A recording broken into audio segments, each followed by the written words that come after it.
Meus irmãos, eu convido a igreja do Senhor Jesus Cristo a abrir comigo a santa palavra de Deus no livro do profeta Naum. No livro do profeta Naum, nós estamos fazendo exposição sequenciada dos profetas menores. Concluímos Miqueias na última ocasião que o Senhor nos deu a oportunidade. E hoje vamos iniciar então a exposição desse livro, Naum. Logo após Miqueias, nós temos o livro de Naum.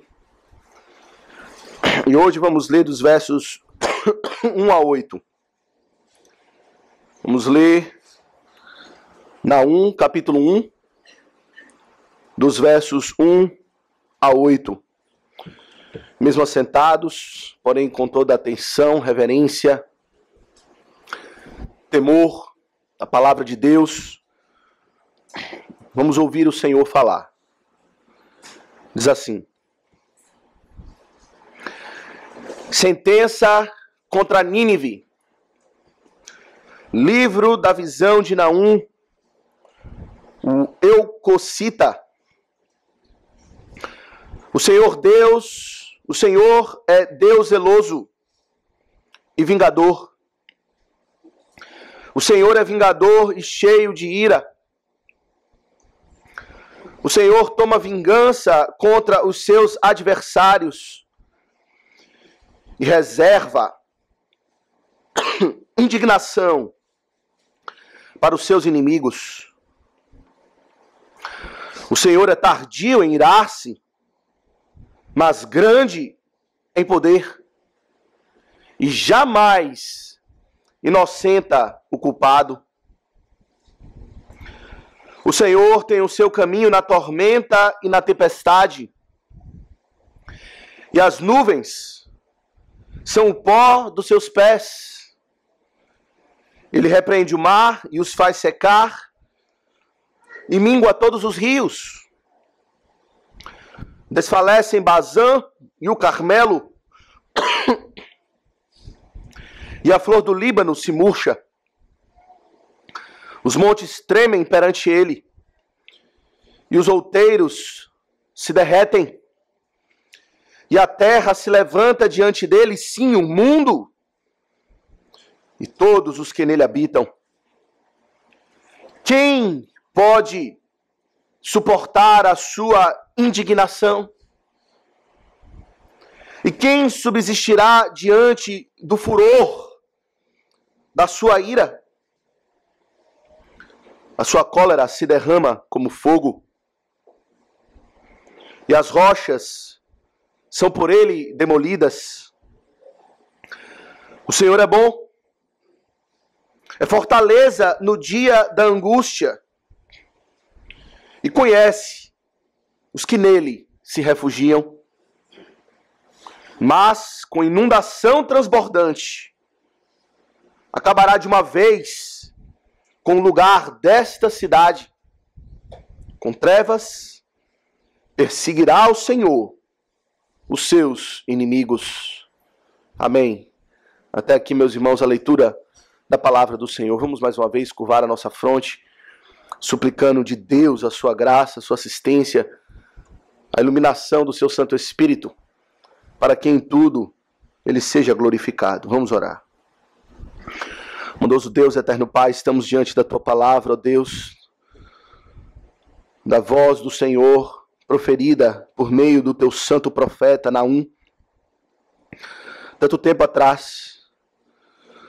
Porém, ó Deus, palavras que ecoam pelos séculos dos séculos.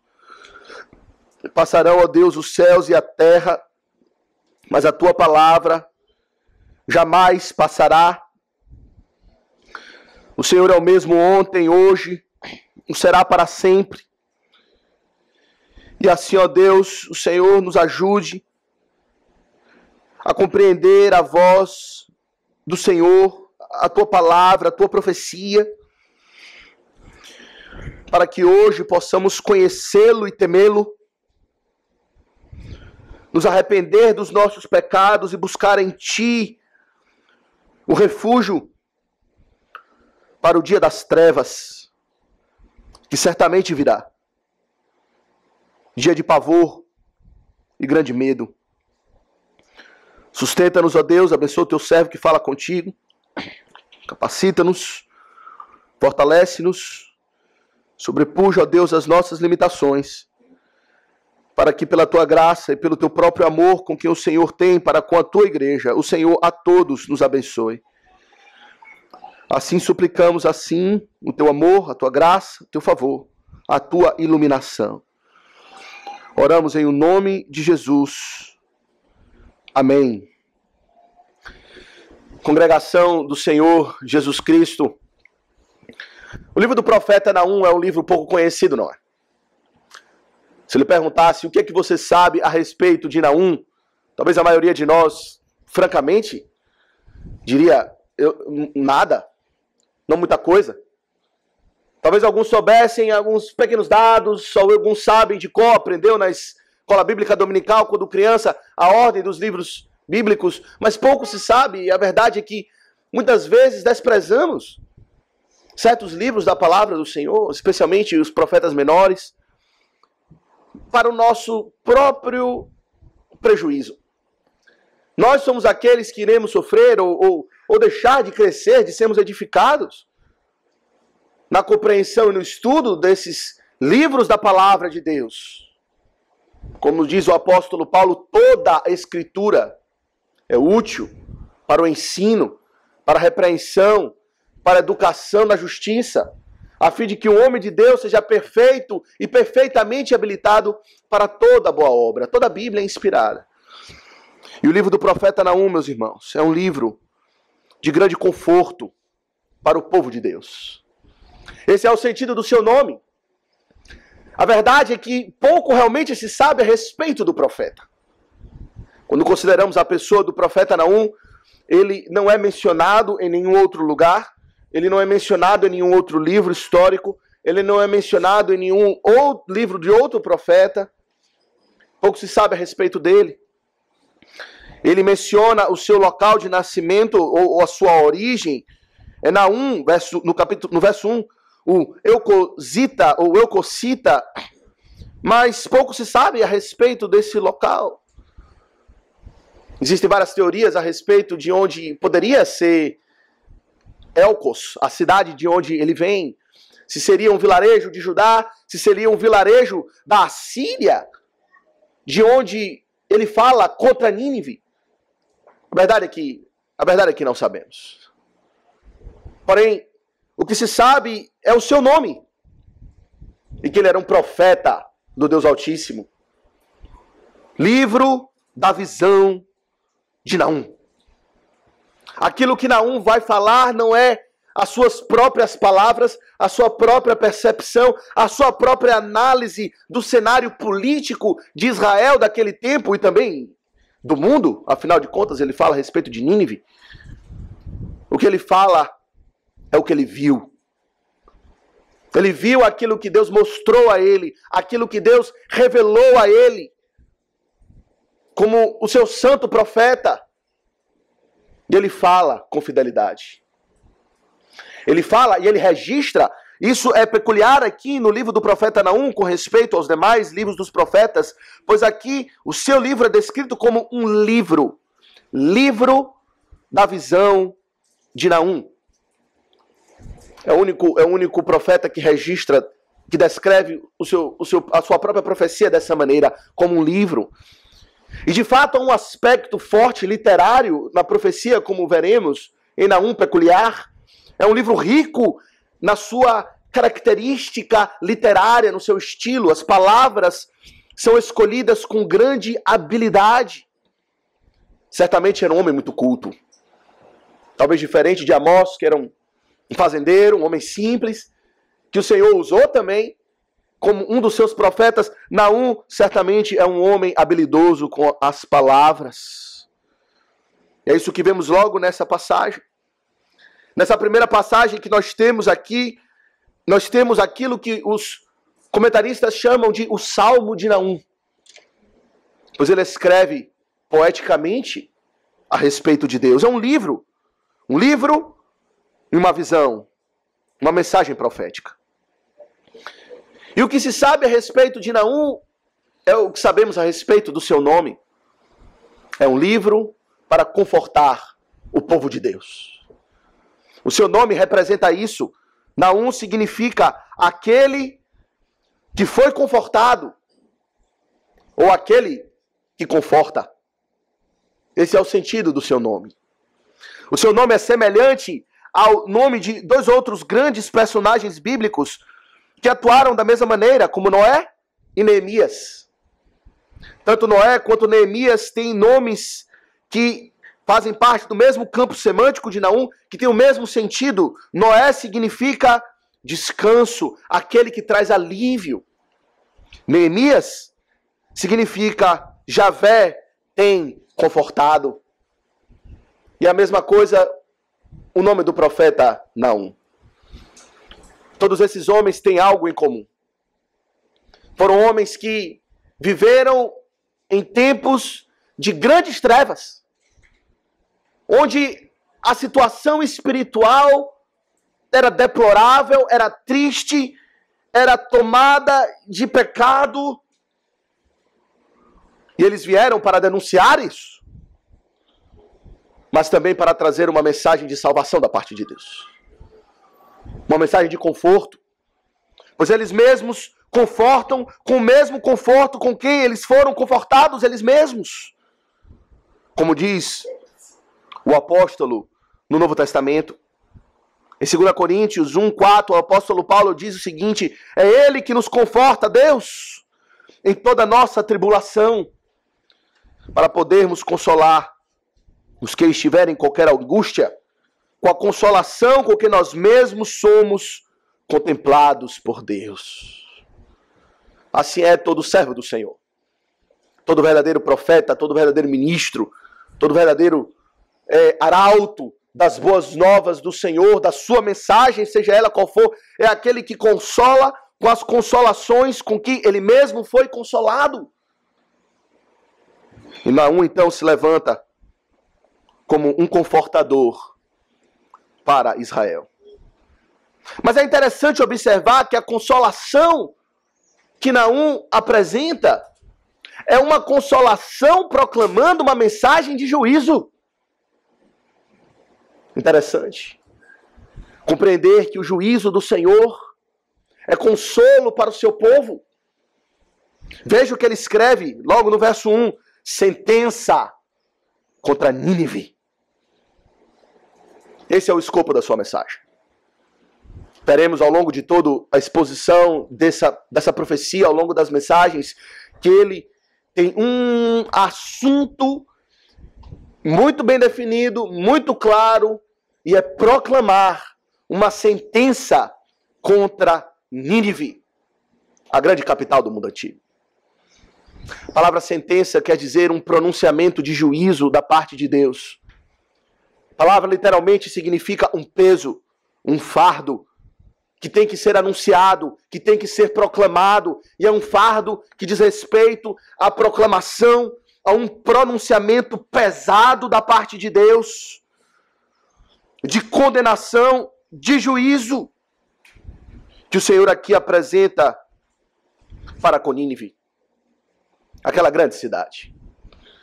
Quando pensamos em Nínive, meus irmãos, imediatamente, talvez a maioria de nós pense naquele grande profeta, ou pequeno profeta, profeta menor, mas tão conhecido, profeta Jonas, que de fato, há muito tempo antes de Naum profetizar, pelo menos 100 a 120 anos antes de Naum profetizar, Jonas proclamou uma mensagem, uma sentença também contra Nínive.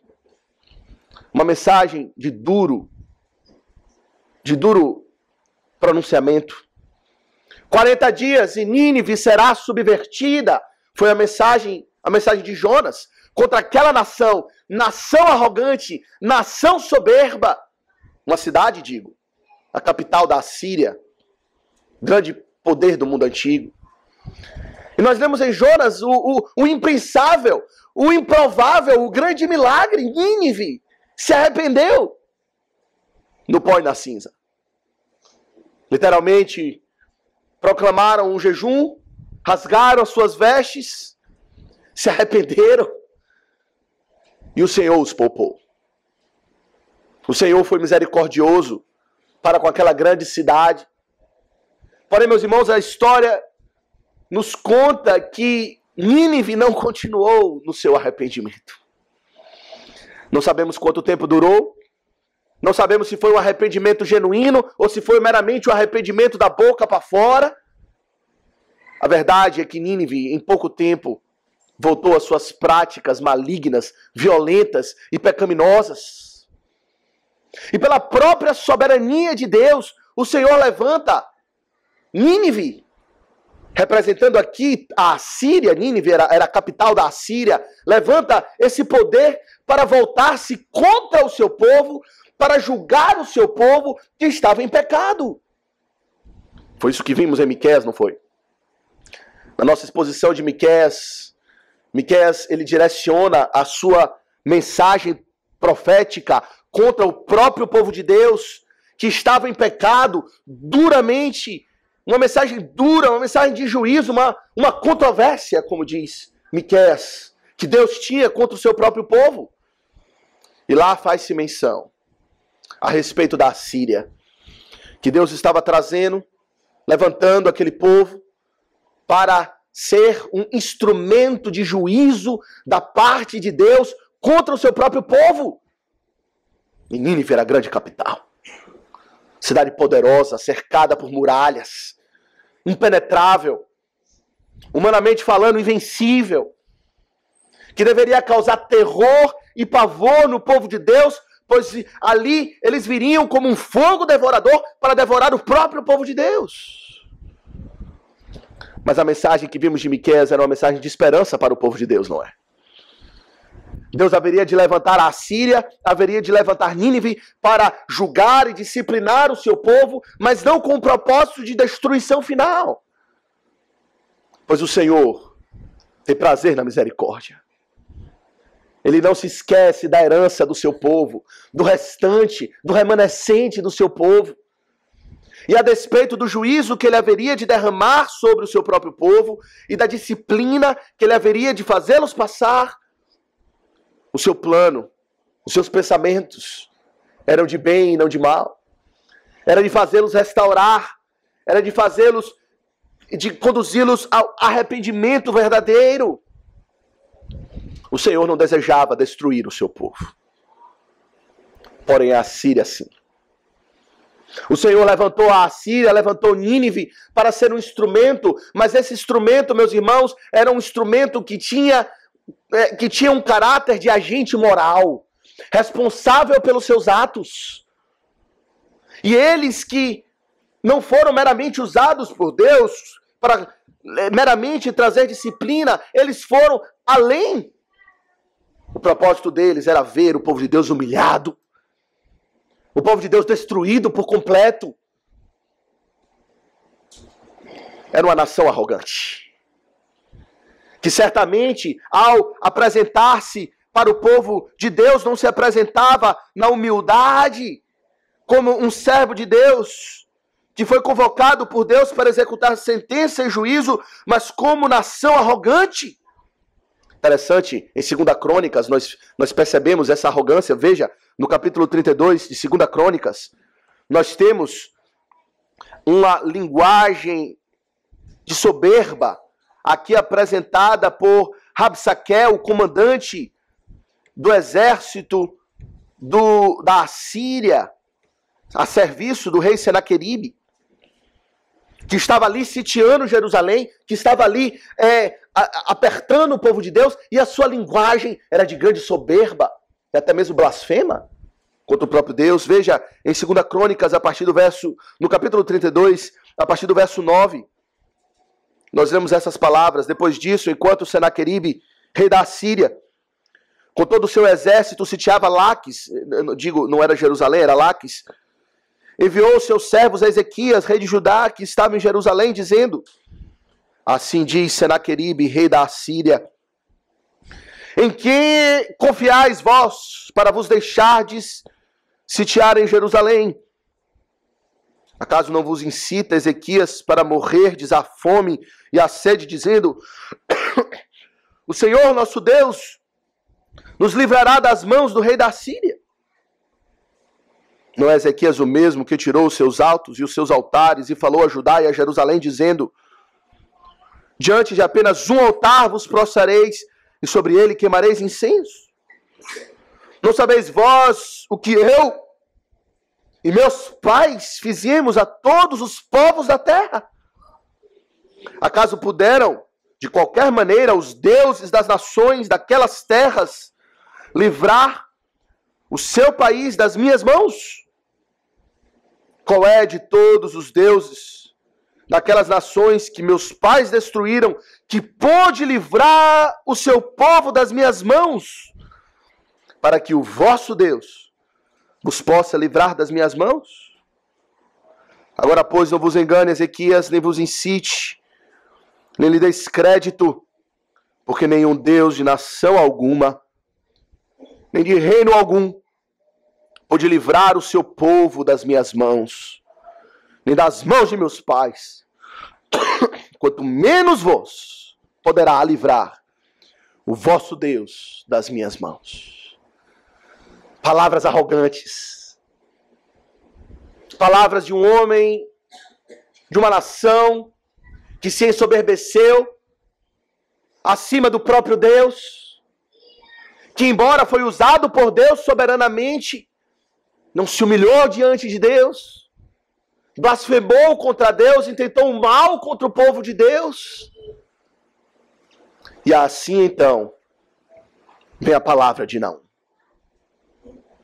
Sentença contra Nínive, nação soberba, nação arrogante que visa destruir o meu povo. E ele apresenta então a sua profecia contra o inimigo do povo de Deus. E é interessante, meus irmãos, observar que antes do profeta propriamente, de forma propriamente dita, anunciar a sentença contra Nínive, falar do que irá ocorrer contra ela, ele apresenta de início as credenciais de Deus. O que vemos em 2 Crônicas é Senaqueribe, por meio de Rabsaque, questionando quem é esse Deus, blasfemando contra ele, zombando: é mais um dos deuses que eu derrotei. E Naum começa apresentando quem é o verdadeiro Deus, a quem Senaqueribe e a Assíria e Nínive tanto blasfemavam, zombavam. Ele é o Deus zeloso e Deus vingador. O Senhor é vingador, cheio de ira. E o Senhor toma vingança contra os seus adversários e reserva indignação para os seus inimigos. Ele apresenta Deus. Ele mostra os atributos de Deus, ele mostra quem Deus é, para que desde então toda a Síria, todo mundo, para que nós temamos e tremamos diante desse Deus, para que coloquemos a nossa boca no pó e venhamos a temê-lo, conhecendo quem ele é. Assim, meus irmãos, queremos então considerar esses primeiros versos, até o verso de número 6, de 1 a 6, sobre o seguinte tema: o Salmo de Naum. Deus como ele mesmo é. O Salmo de Naum, apresentando Deus como ele verdadeiramente é. E, meus irmãos, o que vemos, em primeiro lugar, aqui, nesse Salmo de Naum, a partir do verso 2, é Naum tomado, na visão com que ele teve, de espanto pela visão da majestade de Deus. É isso que nós vemos, não é? Uma visão, é uma visão. De alguma maneira, Naum teve uma visão do Senhor, talvez como Isaías, que viu o Senhor exaltado em glória e poder. E nesse primeiro momento, ele é tão tomado pela visão de Deus que ele nem menciona o inimigo. Repare que nesse salmo, o inimigo não é mencionado. Nínive, por enquanto, sai de lado. É ofuscado pelo brilho do Senhor, pela força do Senhor, pela visão pavorosa que Naum tem de Deus. Mas ele precisa falar. Ele registra o que ele viu. Para o espanto das nações. Para o espanto de Nínive, da Assíria. E para o consolo do povo de Deus que estava sendo ameaçado pelaquela nação. E ele apresenta, meus irmãos, várias características de Deus. A primeira característica que vemos aqui é que ele apresenta Deus como um Deus zeloso. Verso 2. O Senhor é Deus zeloso e vingador. O Senhor é vingador e cheio de ira. O Senhor toma vingança contra os seus adversários e reserva indignação para os seus inimigos. Esse é o primeiro atributo que Naum apresenta para Nínive, para a sua consideração.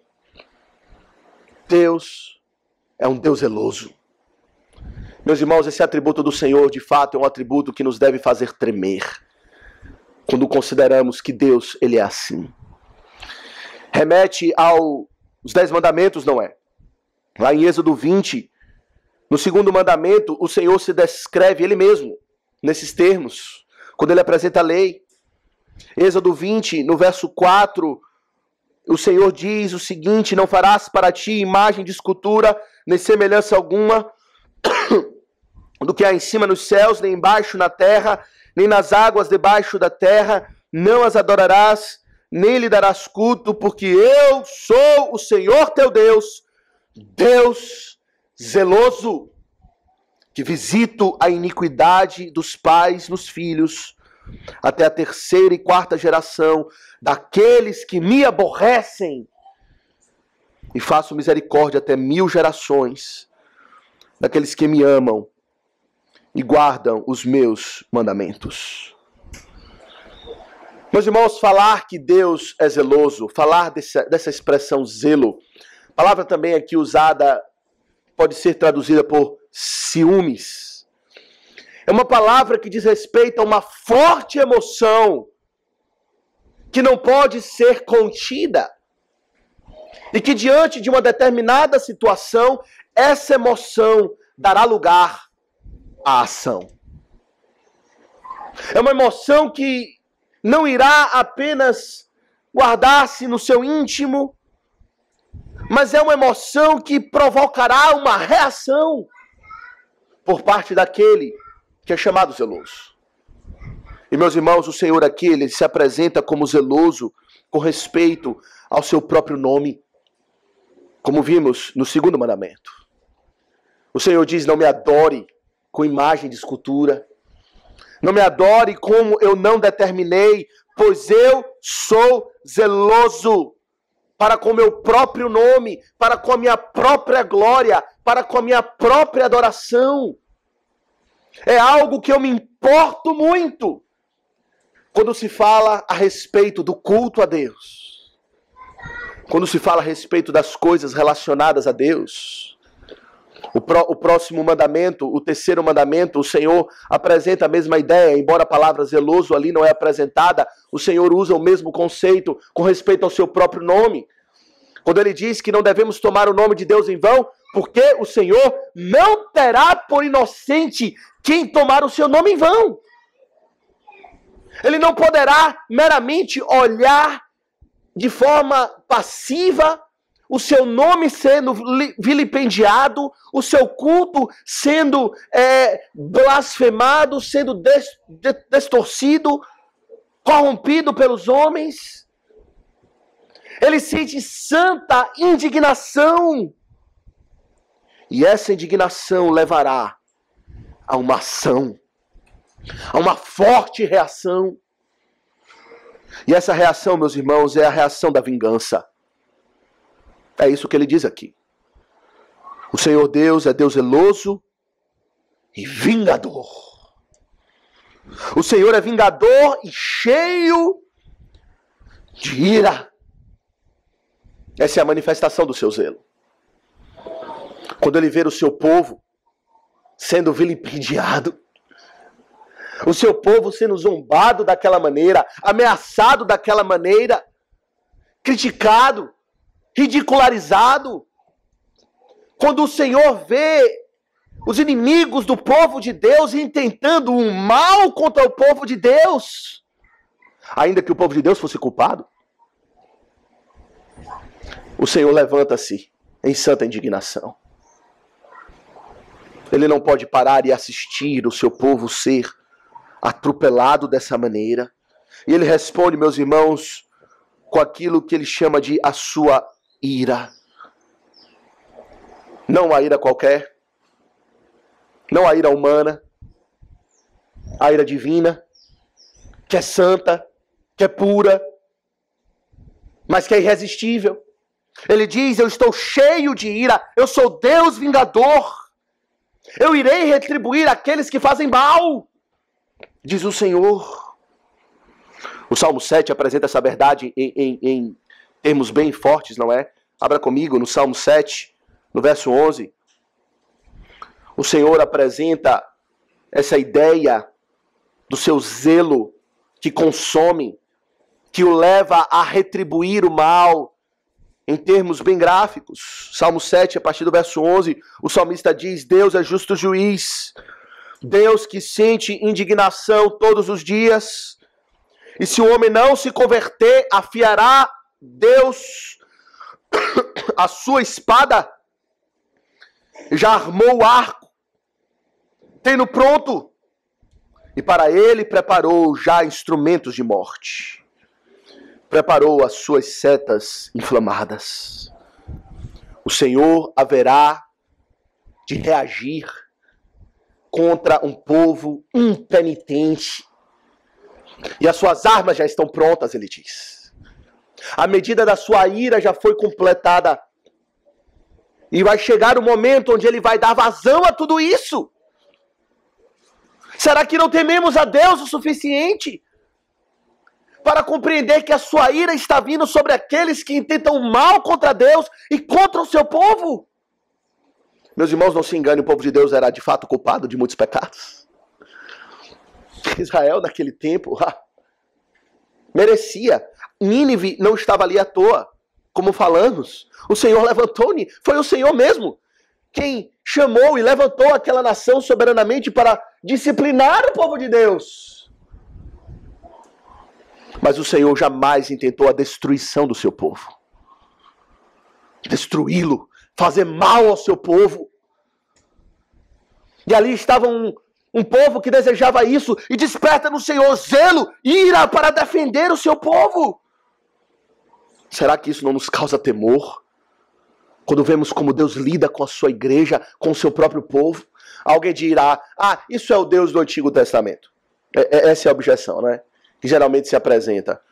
Quando se fala de Deus cheio de ira, de Deus vingador, de Deus zeloso. Mas o que vemos no Novo Testamento, primeiramente é uma blasfêmia sugerir que Deus muda. Deus é o mesmo ontem, hoje, o será para sempre. Nós mudamos. Nós, no momento, podemos mostrar algum zelo. No momento seguinte, mostramos que o nosso zelo é marcado por pecado. E que o nosso zelo não é consistente.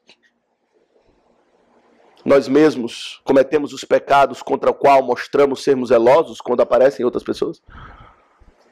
Mas Deus não é assim. Ele é o mesmo ontem, hoje, o será para sempre. Deus não experimenta sombra ou variação de mudança alguma. Blasfêmia sugerir que o Deus do Antigo Testamento é diferente do Deus do Novo Testamento. Porém, meus irmãos, o que vemos no Novo Testamento é um Deus zeloso. Não é isso que vemos em Jesus Cristo. Jesus Cristo era zeloso, consumido por zelo. Vemos em João 2, o Senhor demonstrando isso. João 2, a partir do verso 13, nós temos um episódio muito conhecido, quando o Senhor Jesus ali, estando próximo à Páscoa, ele vai para adorar. E quando ele chega, o que ele encontra? O seu templo, o templo de Deus, a casa de Deus sendo completamente blasfemada.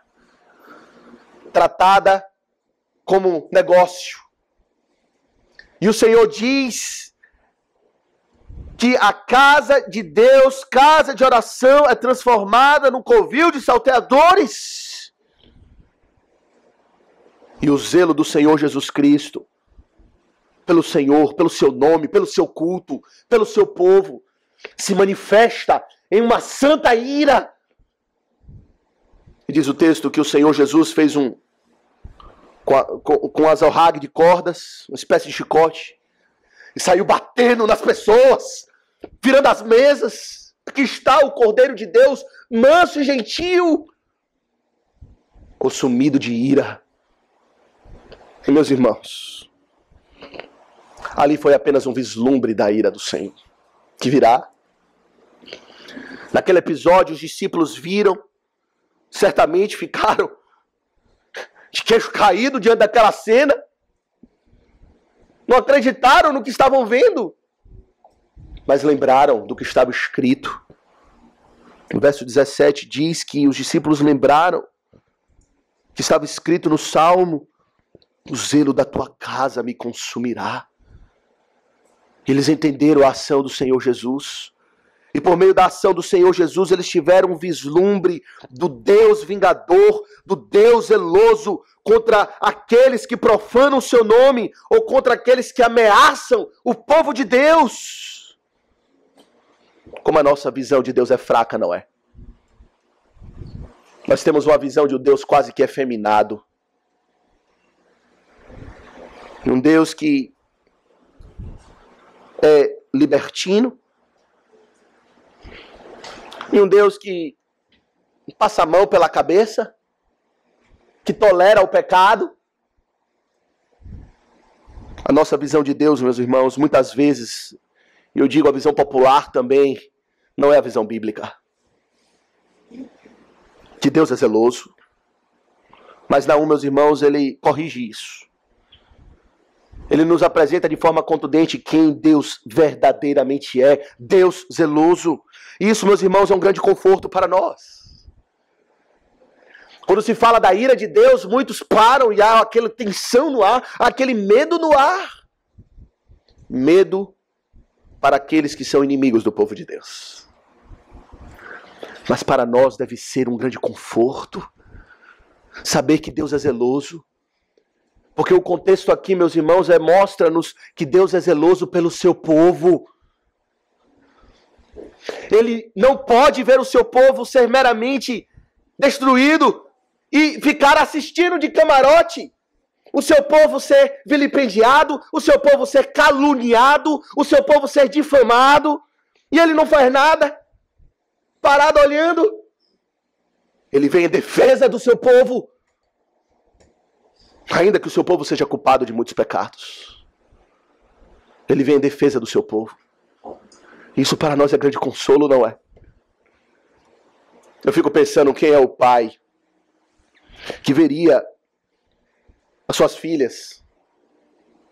Paulo, 3 meninas. Você suportaria, irmão, ver alguma delas ser maltratada, destruída, abusada por homens? Certamente isso é o que traz grande consolo para as crianças.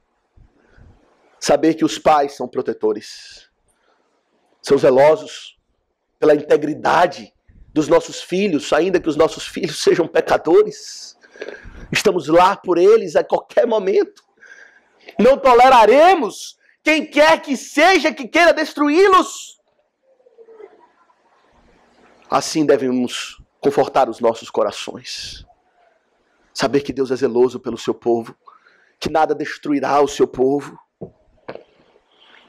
O Senhor, no Salmo 17, por meio do salmista, ele expressa esse zelo paternal que ele tem pelo seu povo de uma forma muito linda. Quando o salmista diz no Salmo 17, no verso 6, eu te invoco, ó Deus, pois tu me respondes, inclina-me os ouvidos e acode as minhas palavras. Mostra as maravilhas da tua bondade, ó Salvador, dos que a tua destra buscam refúgio, dos que se levantam contra eles.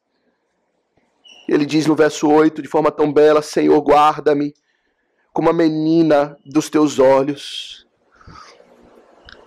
como a tua filha frágil, mas que pela qual o Senhor tem o amor paternal. Esconde-me à sombra das tuas asas, dos perversos que me oprimem, inimigos que me assediam de morte. E certamente o Senhor verá o seu povo dessa maneira. A menina dos seus olhos.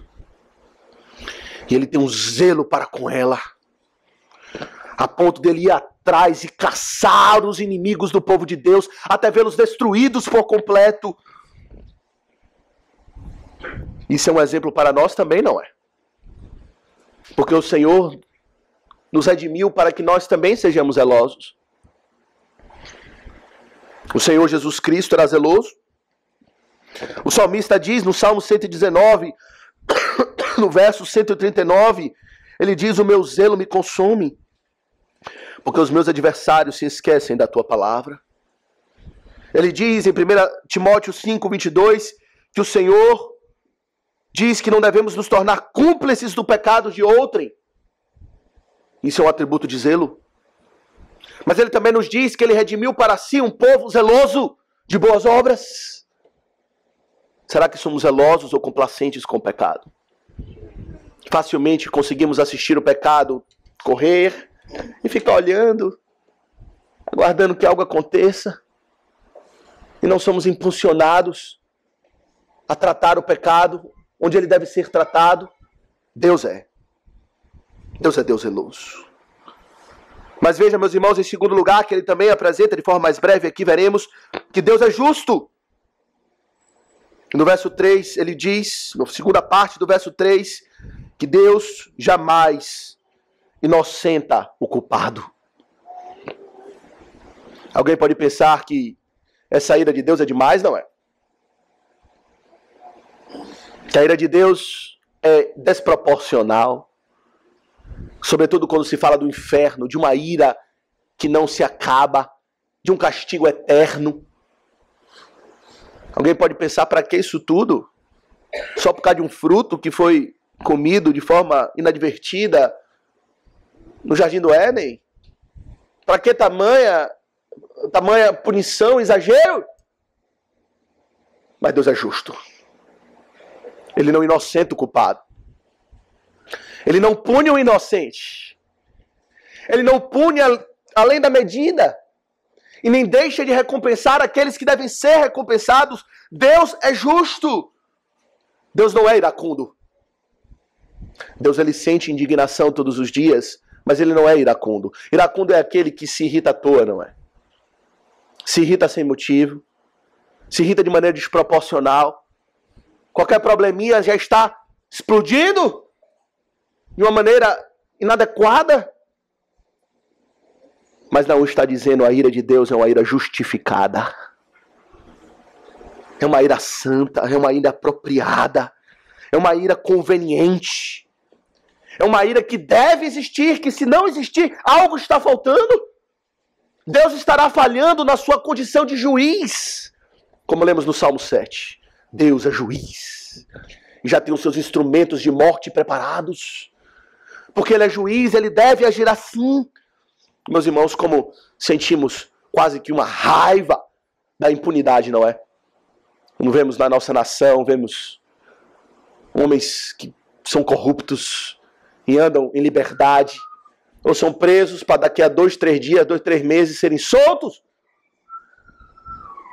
Sentimos indignação da injustiça. Deus não é injusto. Ele pune adequadamente, a sua ira é na medida correta. Mas Naum também nos apresenta Deus como zeloso, Deus como justo, mas também como irresistível. Veja na segunda parte do verso 3.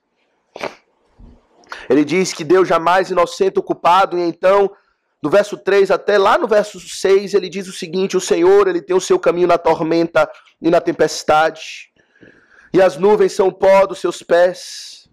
Ele repreende o mar e os faz secar, e mingua todos os rios. Desfalecem Bazã e Carmelo, e a flor do Líbano murcha. Os montes tremem perante ele, e os outeiros se derretem, e a terra se levanta diante dele. Sim, o mundo e todos os que nele habitam. E ele faz essa pergunta: quem pode suportar a sua indignação? Quem pode resisti-la? Quem subsistirá, aguentará o furor da sua ira? A sua cólera se derrama como fogo, e as rochas são por ele demolidas. Figuras poéticas que o profeta usa para falar que Deus é irresistível, não é? A sua ira não se pode conter. Ele fala do mar, por exemplo. Quem pode conter a força do mar? As ondas. Quando vem, engolem o homem se torna tão pequenininho. Mas o mar não pode resistir ao Senhor. Ele repreende o mar, e o mar se torna em terra seca, diz o Senhor. Ele está no vendaval e na tempestade, na tormenta. As nuvens são o pó dos seus pés. Ele é grande, ele é majestoso, ele é forte. Bazã e Carmelo desfalecem. Bazã e Carmelo eram terras férteis. Vimos isso, coincidentemente, em Miqueias, na passagem anterior. Bazã e Carmelo sendo mencionadas como terras férteis, frutíferas, abundantes. Ele diz: diante de mim se tornam deserto. Desfalecem. Ele fala dos montes. Os montes que representam estabilidade. É uma figura de força, de poder, de algo durável. Miqueias chama os montes de os duráveis fundamentos da terra, pois duram. Mas diante do Senhor, ele diz que os montes, eles tremem diante de Deus. A terra, toda a terra se levanta diante dele. Todo mundo se dobra perante o Senhor. O seu poder é irresistível. Isso nos lembra o Senhor Jesus Cristo, não é? Quando o apóstolo lá, escrevendo em Filipenses, ele diz que Jesus Cristo, ele é aquele que recebeu o nome que está acima de todo nome. Senhor é o seu nome, Senhor dos senhores. E diante dele toda língua confessará, todo joelho se dobrará, reconhecerá o seu poder, a sua majestade. Ninguém pode resistir a ele. O homem mais arrogante se prostrará diante de Jesus Cristo no final. Terá que abrir a sua boca e confessar o seu senhorio, o seu poder, a sua majestade.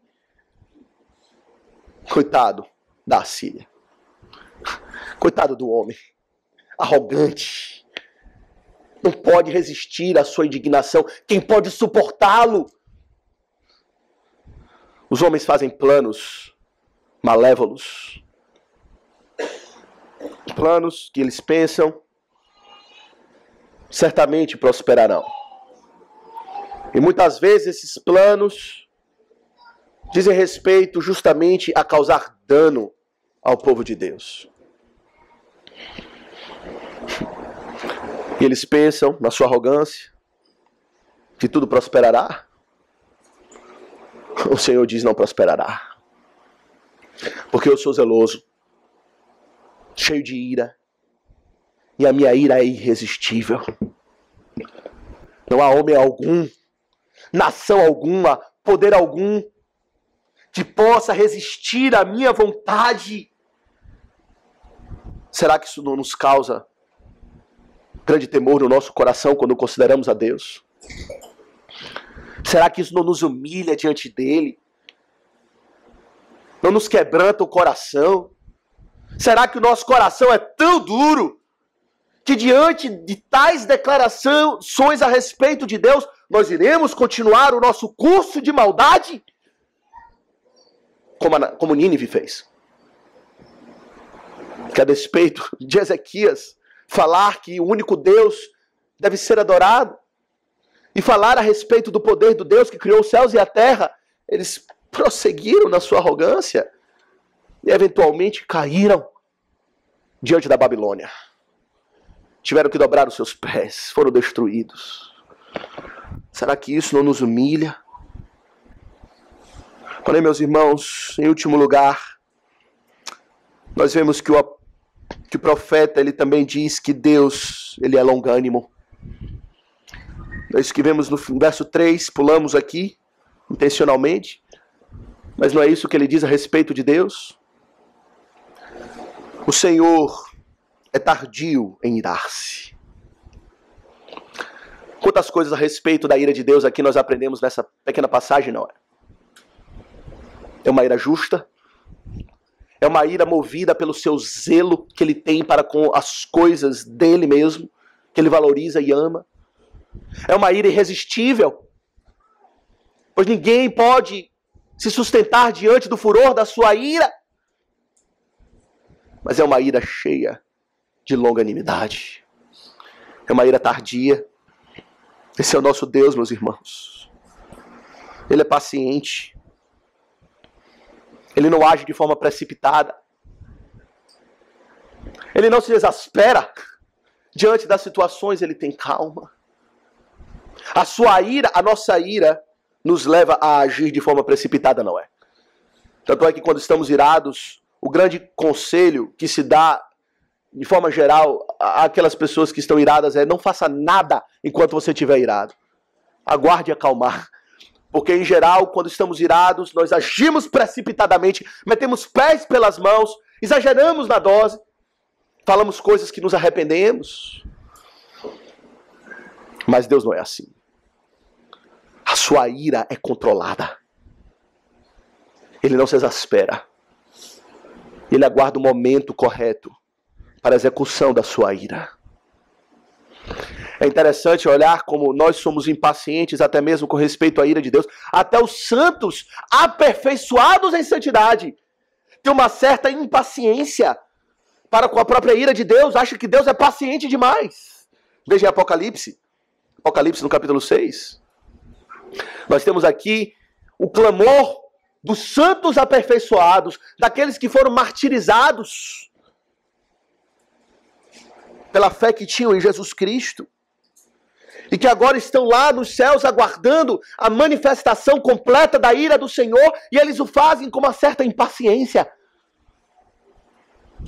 Apocalipse 6, verso 10, nós temos o clamor desses santos aperfeiçoados, quando diz que João viu eles clamando em grande voz, dizendo: até quando, ó soberano Senhor, santo e verdadeiro, não julgas nem vingas o nosso sangue dos que habitam sobre a terra? Ah, Senhor, até quando? A tua paciência é por demais longa. Ainda haveriam de esperar 100 anos, pelo menos até Nínive ser destruída. O Senhor profetizou isso por meio de Naum, anunciou a sua sentença, mas aguardou pacientemente o momento da execução. E Ele o faz, meus irmãos, porque Ele é Deus gracioso. Eu acho maravilhoso a expressão que temos lá em 2 Pedro 3,15, quando o apóstolo diz que nós temos por salvação a longanimidade do nosso Senhor.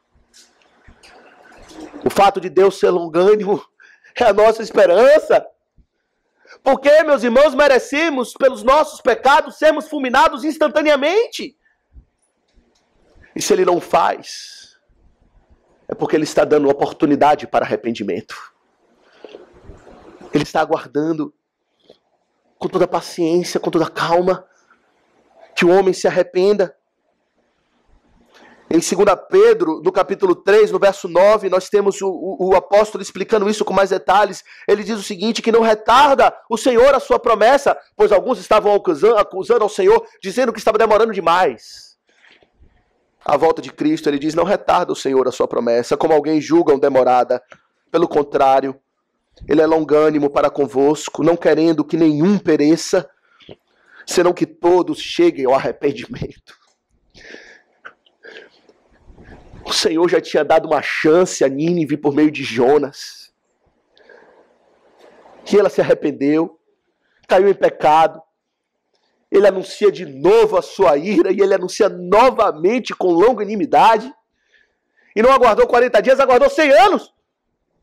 Até que se arrependessem. Esse é o nosso Deus. Um Deus longânimo, paciente, benigno, assaz benigno, que não deseja que nenhum se pereça, que não tem prazer na execução da sua ira, não tem prazer no mal. O seu prazer está na misericórdia, como vimos em Miqueias. Porém, meus irmãos, a despeito disso, jamais confunda a longanimidade do Senhor com tolerância ao pecado. Jamais confunda isso. Jamais pense que pelo fato de Deus não executar logo a sua sentença, de que ele se esqueceu. E que ao seu tempo determinado ele executará a justiça. Pois é isso que não diz. Ele diz no verso 3, o Senhor é tardio em irar-se, mas grande em poder, jamais inocenta o culpado. Deus não deixará ninguém impune. Absolutamente ninguém. Todos seremos julgados por Deus. Aqueles que confiam em Cristo serão absolvidos, pois a ira de Deus já foi satisfeita na cruz do Calvário, pois todos os nossos pecados foram lançados sobre ele. Aqueles que não confiam em Cristo haverão de conhecer a extensão da ira do Senhor. Nínive não se arrependeu. A sentença foi executada. Mas para nós ainda há esperança. Aqueles que se mostram obstinados no pecado, não se arrependem, não têm um coração quebrantado, Deus ainda está dando tempo para isso. Para que você, eu, venhamos a nos arrepender dos nossos pecados. Porque a sua ira, mais cedo ou mais tarde, nem mais cedo e nem mais tarde, mas sim no tempo designado por Deus, será executada. De todos os atributos de Deus, o único atributo que tem limites é a sua paciência. O poder de Deus não tem limite. A sabedoria de Deus não tem limite. O seu conhecimento não tem limite. A sua misericórdia não tem limite. Mas a sua paciência tem. Ela é longa, mas ela tem fim. E um dia chegará a medida da paciência do Senhor. Que hoje nos arrependamos a conhecer quem Deus é. Você conhece quem Deus é? Na última ocasião nós vimos a extensão da sua misericórdia, que por vezes temos dificuldade de compreender o quão ele pode ser misericordioso. Vimos isso em Miqueias. Hoje vemos a extensão da sua ira. De fato, Deus é isso. Esse é o verdadeiro Deus, que Naum nos apresenta. Que possamos temê-lo, reverenciá-lo e nos arrepender dos nossos pecados. E confiar em Jesus Cristo. Que o Senhor nos abençoe. Amém.